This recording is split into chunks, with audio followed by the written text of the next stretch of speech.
अस्सलामुअलैकुम guys. I hope कि आप लोग सब ठीक होंगे, खैर खैरियत से होंगे। आपकी दुआओं से मैं भी बिल्कुल ठीक हूँ और खैर खैरियत से हूँ और आपकी ही दुआओं से मैं बहुत खुश हूँ। आई एम सो लकी कि इतने लोग मुझसे मोहब्बत करते हैं, मुझसे प्यार करते हैं। और और मैं ये कहना चाहती हूँ कि आप लोगों ने मेरी वीडियोस को इतना अप्रिशिएट किया, मेरे टैलेंट को इतना अप्रिशिएट किया, उसके लिए बहुत बहुत शुक्रिया। आपके लाइक्स का, आपके कमेंट्स का और आपने जो मेरी वीडियोस को शेयर किया उसके लिए। लेकिन सिर्फ आपसे एक छोटी सी माजरत मैं ये करना चाहती हूँ कि मैं किसी से भी इनबॉक्स में बात नहीं कर सकती, बिकॉज़ काफ़ी सारी रिक्वेस्टें और कमेंट्स भी हैं कि आप प्लीज़ प्लीज़ इस तरीके से आए हुए हैं कि मैं जो है आपसे बस इतना ही बोलूँगी, सॉरी टू से, कि मेरे पास, मैंने आपको पहले भी बताया था कि मेरे पास इतना टाइम नहीं होता कि मैं एक एक करके जो है वो सबके जवाब दूँ और बात करूँ। उसके लिए मैं माजरत चाहती हूँ, लेकिन नेक्स्ट वीडियो में जो मुझे सूटेबल लगता है और जो ज़रूरी बात होती है उसका मैं लाजमी जवाब देती हूँ। तो आप लोग जो वीडियो है ना उसको फुल देखा करें। और दूसरा, आप मेरे यूट्यूब चैनल को भी लाइक करें, सब्सक्राइब करें और कमेंट करें। इस छोटी सी चीज़ के लिए ना मैं आप लोगों से माजरत चाहती हूँ कि आप लोगों ने कहा कि आप लोगों ने मुझसे दोस्ती करनी है, तो यार सीरियसली मेरे पास जो है ना इतना टाइम नहीं होता कि मैं दोस्ती करूँ। सच बताऊँ, कितने सारे इनबॉक्स में मेरे मैसेजेस पड़े हैं जो मैंने अब तक जो है ओपन जो है वो नहीं किए, क्योंकि मैं वीडियोस के लिए इतनी मुश्किल से टाइम निकाल पाती हूँ। मैंने आप लोगों से इतनी बार कहा है कि मेरे पेरेंट्स नहीं है, मुझे मेरा घर देखना होता है और मैं हर काम जो है ना अपने हाथ से करना पसंद करती हूँ। ये मेरी शुरू की आदत है। मुझे ना सीरियसली मैं सच बताऊँ ना, मुझे किसी के हाथ का काम ना पसंद नहीं आता। ये मेरी आदत है। और वैसे भी ये तो सुन्नत नबवी है कि अपना जो काम है वो आपको अपने हाथ से करना चाहिए, उसी में सुकून भी होता है और अच्छी बात भी है। आप लोग भी ये बात फॉलो करो। मैं खाना, घर की सफाई और अपने बहन भाइयों का ख्याल रखना, ये सब कुछ मैं खुद करती हूँ और इस बात में मुझे बहुत जो है वो अच्छा लगता है, अच्छा फ़ील होता है। इसीलिए बस मैं यही इन्हीं सब चीज़ों में बिज़ी रहना चाहती हूँ। मैं किसी से दोस्ती नहीं कर सकती। सेकंड, जहाँ तक दोस्ती करो, बात शेयर करो, बातें करो, तो उसके लिए मेरी सिस्टर है, मेरे बहन भाई हैं, बहुत कोऑपरेटिव हैं और मेरा बहुत साथ देते हैं। स्पेशली मेरी वीडियोस के लिए तो मेरी जो सिस्टर है वो मेरा बहुत साथ देती है। बहुत अच्छे अच्छे कंटेंट, बहुत अच्छी अच्छी बातें वो मुझे समझाती है। और वो सोशल मीडिया यूज़ नहीं करती, बट वो मुझे बहुत अच्छी जो है वो सजेशंस दे देती है। तो अल्लाह पाक मेरी बहन को हमेशा खुश रखे और मेरे साथ रखे, कि शी इज़ वेरी कोऑपरेटिव और वो, दूसरा ये कि मेरे भाई हैं कि अक्सर लोग जो है वो इजाज़त नहीं देते कि आप सोशल मीडिया यूज़ करो, बट मेरे भाइयों ने इस चीज़ में मेरा बहुत साथ दिया है और मतलब बहुत इस चीज़ के लिए उन्होंने मुझे अप्रिशिएट किया, क्योंकि उन्हें पता है कि ये मेरा शौक़ है। इस चीज़ के लिए सबसे पहले मैं अल्लाह का शुक्र अदा करना चाहूँगी, क्योंकि मेरी जो पूरी उम्मीद थी ना दिल से, वो सिर्फ़ और सिर्फ़ अल्लाह से थी। और हकीकत बात है, जब आप अल्लाह से उम्मीद लगाते हो ना किसी चीज़ की, तो वो आपकी उम्मीदों को कभी जो है रायगा नहीं जाने देता, आपको बहुत कुछ अता करता है। अल्लाह ताला ने मुझे कुछ, मतलब अल्लाह ने मुझे कम भी दिया है ना, उस पर भी मैंने उसका शुक्र अदा किया और अल्हम्दुलिल्लाह अल्लाह का शुक्र है कि मैं छोटी से छोटी चीज़ में भी जब खुश हो जाती हूँ ना, तो मुझे बहुत कुछ अच्छा अच्छा मिल जाता है और मेरी सोच से भी बढ़ के। ये सब मेरे अल्लाह पाक का करम है, मौला का करम है कि उसने मुझे इतनी इज़्ज़त दी, इतना प्यार दिया और मेरी इतनी अच्छी फैमिली दी। और जहाँ तक रह गई है कि अक्सर लोग पूछते हैं तुम रिश्तेदारों से परेशान हो जो ऐसी बनाती हो, तो ऐसा कुछ नहीं है। मैं सिर्फ़ और सिर्फ टिकटॉक एक क्या है कि इंटरटेन के लिए है, तो जस्ट इंटरटेन मुझे अच्छी लगती हैं इस तरह की फ़नी वीडियोस, जिस पे मैं बना लेती हूँ वीडियोस।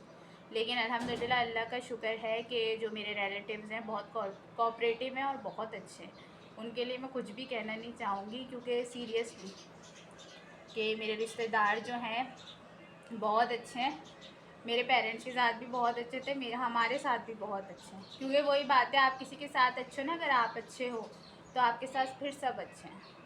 अगर आप गलत होगे तो आपके साथ सब गलत होंगे। ये सब कुछ आपकी, आपके ऊपर डिपेंड करता है, आपकी सोच पे डिपेंड करता है।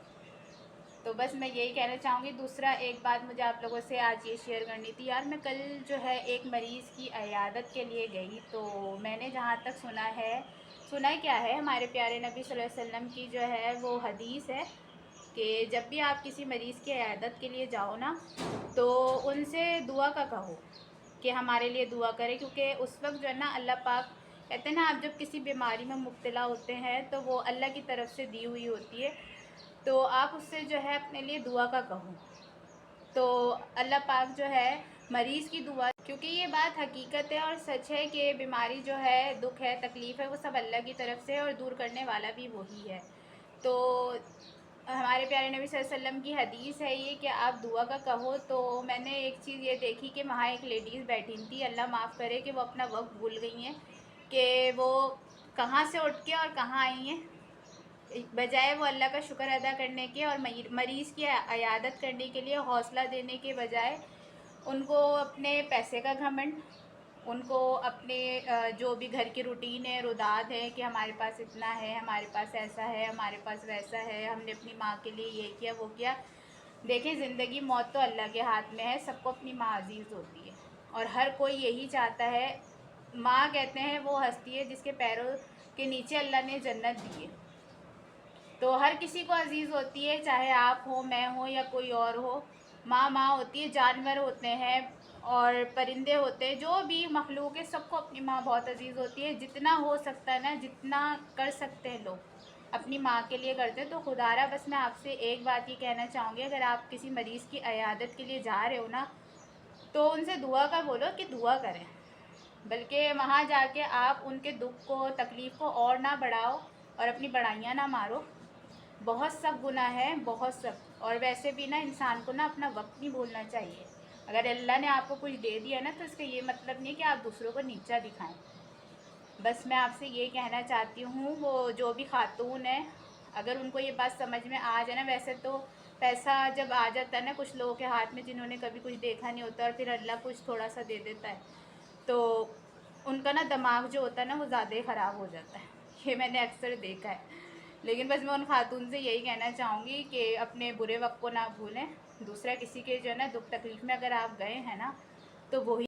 और ऐसे लोगों के लिए और उन खातून के लिए सिर्फ मेरा ये कहना है कि आप जो है ना दुख तकलीफ़ को वहाँ बांटने गई हैं, किसी मरीज़ की अयादत के लिए गई हैं। तो जो आप काम करने गई हैं ना, वही काम करें। आप जो है ना उनकी दुख और तकलीफ़ को बढ़ाएं ना, या आप ये बढ़ाइयाँ नहीं मारें कि हमने अपनी जो है वालदा के साथ इतना किया, इतने पैसे लगाए और ये किया वो किया। इससे जो है ना मतलब इंसान की ना जो वैसी ऑलरेडी वो इतनी तकलीफ़ में होता है और तकलीफ़ें बढ़ती हैं इन बातों से। उस इंसान को ऐसा फ़ील होता है कि शायद हम अपनी माँ के लिए ऐसा नहीं कर पाए। लेकिन बेशक मैं जानती हूँ कि मैंने भी अपनी माँ के लिए बहुत कुछ किया है। लेकिन वो ये कहते हैं ना, ज़िंदगी और मौत अल्लाह के हाथ में है। अगर आपने पैसा लगाया तो ज़िंदगी देने वाला सिर्फ़ और सिर्फ अल्लाह पाक है। आपकी माँ की ज़िंदगी थी तो बच गई, वरना ऐसा कोई नहीं होता कि अपनी माँ के लिए ना लगाए। अब उनकी माँ की नसीब में जो है वो नहीं था आगे जीना, और मौत थी उनकी, बस आ गई। क्योंकि ये सब कुछ तो अल्लाह के हाथ में है। तो इस चीज़ के ऊपर खुदारा घमंड ना करें और गुरूर ना करें। ये सब कुछ जो है वो अल्लाह के हाथ में है। अगर आपके पास कुछ चंद पैसे आ गए ना, तो वो रब की मेहरबानी है, तो उसका शुक्र अदा करें। लोगों को नीचा ना दिखाएं उसकी वजह से, क्योंकि कहते हैं ना पैसा हाथ की जो है मैल है। आज आपके पास है, कल दूसरे के पास है। एक झटका लगता है, एक सेकंड लगता है कि इंसान के जो है ना आसमान से उठा के अल्लाह जो है ना वो ज़मीन पे फेंक देता है, जब किसी का इस तरीके से दिल दुखता है। तो बस मेरी उनको मशवरा यही है कि जिस काम के लिए आप जहाँ जाती हैं ना, वही काम किया करें। दूसरों को जो है ना नीचा नहीं दिखाया करें। अपने पैसे का, अपनी चीज़ों का अल्लाह माफ़ करे।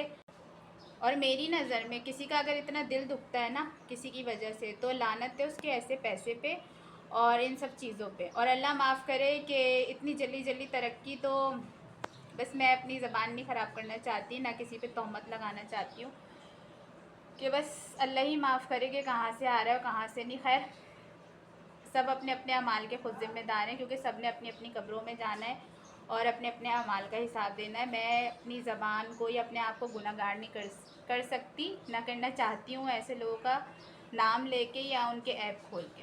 कहते हैं ना, आप किसी का पर्दा ढको ना, तो अल्लाह आपका पर्दा ढकता है। तो अगर मेरी ये वीडियो उन तक पहुंच जाए ना, तो बहुत अच्छी बात है कि उन्हें थोड़ा सा शायद इस बात का अंदाज़ा हो जाए कि वो क्या कर रही हैं और किस तरीके से वो लोगों का दिल दुखा रही हैं, कि अभी उन्हें अंदाज़ा नहीं है कि जो वो बोल रही है ना, वो आगे जाके काटेंगी और फिर अल्लाह से माफ़ियाँ मांगती रह जाएंगी ना, लेकिन उन्हें माफ़ी नहीं मिलेगी। क्योंकि कहते हैं ना, कुछ लोग तो दुनिया से चले जाते हैं फिर माफ़ी आप किससे मांगेंगे? क्योंकि हुकूकुल अल्लाह तो माफ़ है, हुकूकुल इबाद माफ़ नहीं है। जब इंसान बंदा माफ़ नहीं करता ना, तो आपका अल्लाह भी माफ़ नहीं करेगा। जब इंसान दुनिया से ही चला जाएगा तो आप किससे माफ़ी मांगेंगे? तो आप खुद सोचें कि अल्लाह माफ़ कर देगा आपको। बस थिंक अबाउट इट। स्पेशली आपके लिए ये मैसेज था जो मैंने कल देखा, और मुझे यकीन है कि ये मेरी वीडियो वहाँ तक पहुँच जाएगी। बाकी खैर इन सब ये बस सब बातें तो होती रहेंगी। बस जो चीज़ें मैं देखती हूँ ना और मुझे अच्छी नहीं लगती, तो मैं चाहती हूँ कि जो है लोगों तक मेरा ये मैसेज पहुँचे और मेरी ये बातें पहुँचें कि शायद खुदारा मेरी ही बात लग जाए या इंसान ऐसा सोचने पर मजबूर हो जाए और उसके अमाल जो है वो चेंज हो जाए। बाकी मैं आपसे आज की रेसिपी ये शेयर करूँगी कि आज मैंने बनाए हैं, और आज की मेरी रेसिपी है और मैंने बनाए हैं शामी कबाब। क्योंकि ईद आती है ना, तो गोश्त वाली जितनी भी चीज़ें होती हैं ना, वो अक्सर मतलब कहते हैं ना जब ज़्यादा चीज़ होती है, जब बंदा जो है ना अच्छे अच्छे खाने बना के खाता है। लेकिन सीरियसली मैं बताऊं तो मैं तो जो है वो बीफ खाती ही नहीं हूँ, लेकिन जो है अपने बहन भाइयों के लिए, स्पेशली जो है अपने भाइयों के लिए, तो मैं उनको चाहती हूँ अच्छे अच्छे खाने बना के खिलाऊँ। क्योंकि मेरे भाइयों को अच्छे खाने खाने का बहुत शौक़ है और मेरी वालदा बहुत अच्छा खाना बनाती थी, तो मैं उनकी कमी जो है ना उनको महसूस करवाना नहीं चाहती। लेकिन माँ की कमी तो खैर कोई पूरी नहीं कर सकता, ये तो दुनिया की हकीकत बात है। लेकिन बस मैं ये जितना मुझसे हो सकता है इतनी मैं कोशिश करती हूँ, और मैं अपने भाइयों को आज का तो बस आज मैं अपने भाइयों को कबाब बना के खिलाऊँगी, शामी कबाब। और जो है मैं आप लोगों से इसकी रेसिपी शेयर करने जा रही हूँ, और आप मुझे बताइएगा क्या आप भी ऐसे ही बनाते हैं और अगर नहीं बनाते तो मेरी जो रेसिपी है उसको ट्राई करके देखिएगा लाजमी कि कैसे बनते हैं, और टेस्ट करके मुझे कमेंट में बताइएगा कि कैसे बने और आपको कैसे लगे। तो अब हम चलते हैं अपनी रेसिपी की तरफ। हाँ तो नाज़रीन, आज हम बनाने जा रहे हैं शामी कबाब। तो देखें मैं उसमें क्या क्या डालती हूँ। सबसे पहले हमने गोश्त जो है उसको कीमा नहीं किया है, उसको छोटी छोटी बोटियाँ होती हैं ना वो कर ली हैं, जैसे कि आप देख सकते हैं। और इसमें अब हम डालेंगे जो धुली हुई हमारी चने की दाल रखी है, कम से कम 1 कटोरी 1 पाव। और अब हम इसमें डालेंगे अदरक लहसुन, पिसा हुआ डालूँगी मैं, अगर आप चाहें तो साबुत भी डाल सकते हैं। थोड़ा ज़्यादा अदरक लहसुन डलेगा इसके अंदर। और थोड़ा सा जो है वो हम इसमें डालेंगे नमक, कम से कम आधा चमचा। और बाकी इसके अंदर हम डालेंगे सौंफ और धनिया जो है, ये देखें हल्का सा कुटा हुआ। अब हम इसमें कम से कम आधा जग पानी डाल के और इसको चूल्हे पे चढ़ा देंगे।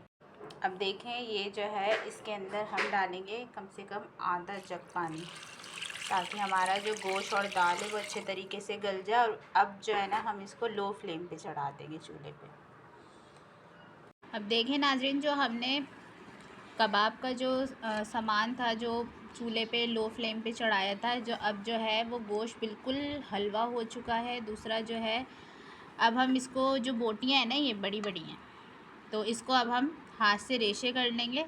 उसके बाद फिर मैं आपको दिखाती हूँ कि मैं जो है वो इसको किस तरीके से पीसती हूँ।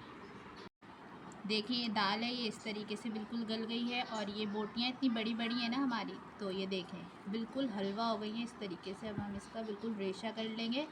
उसके बाद जो है मैं आपको दिखाती हूँ कि मैं किस तरीके से पीसती हूँ इसको।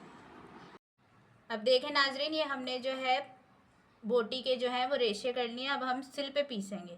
मैं हमेशा जब भी कबाब बनाती हूँ ना तो उसको सिल पे ही पीसती हूँ, मशीन में नहीं पीसती, चॉपर में।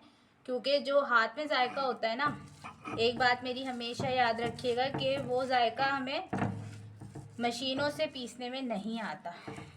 तो इसके लिए आप लोग भी थोड़ी सी मेहनत कर लिया करें। मुझे पता है हाथों में दर्द होता है, बट जायका अच्छा आता है और बरकत भी होती है हाथ से काम करने में। देखें नाजरीन, ये जो है हमने अच्छे तरीके से सिल पे पीस लिया है कबाब का मसाला। अब जो है हम इसके अंदर डालेंगे 1 चमचा अजीनोमोटो, और मैं अजीनोमोटो डालती हूँ क्योंकि मुझे इसका टेस्ट पसंद है। और ये था गरम मसाला पिसा हुआ थोड़ा सा, और ये थोड़ा सा हम डालेंगे बिहारी बोटी का मसाला, और थोड़ा सा ही हम बिल्कुल इसमें डालेंगे तिक्का मसाला, ताकि इसका चटपटा सा फ्लेवर आ जाए कबाब का। फिर हम इसमें डालेंगे हस्बे जायका नमक, और फिर अब हम इसमें डालेंगे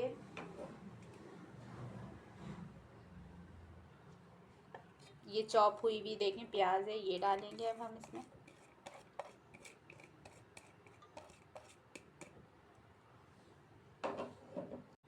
अब हम इसमें 2 अदद अंडे डालेंगे।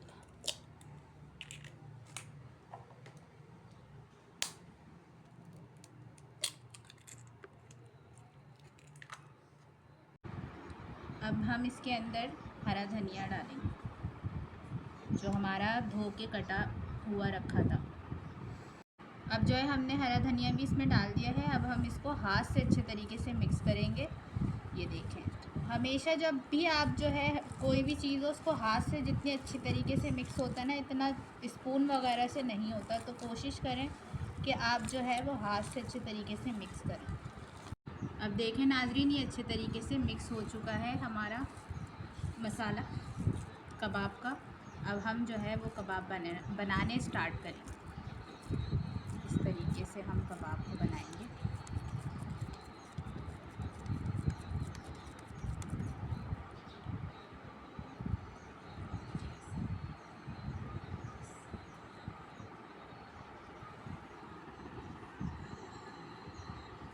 देखें नाजरीन, हमारा तेल गरम हो चुका है। अब हम इसमें कबाब डालेंगे, फ्राई करेंगे कबाब गोल्डन ब्राउन कलर के। ये आप देख सकते हैं, पहले से अंडा मैंने इसलिए इसमें डाला था कि जो है इसका लुक अच्छा है। अब जब ये फ्राई हो जाएंगे ना, फिर मैं आपको दिखाऊंगी कि कैसे रेशेदार कबाब बने। देखें नाजरीन, हमारे कबाब तैयार हैं गोल्डन ब्राउन। अब मैं आपको इसको तोड़ के दिखाती हूँ। देखें कैसे रेशे वाले कबाब बने, दिख रहे हैं आपको रेशे इसके अंदर। आपको जब भी रेशे वाले कबाब बनाने हो ना, तो आप जो है बोटियों के बनाएं। मैं गोश्त खाती नहीं, वरना मैं आपको लाजमी ये खा के दिखाती कि किस तरीके से खाए जाते हैं।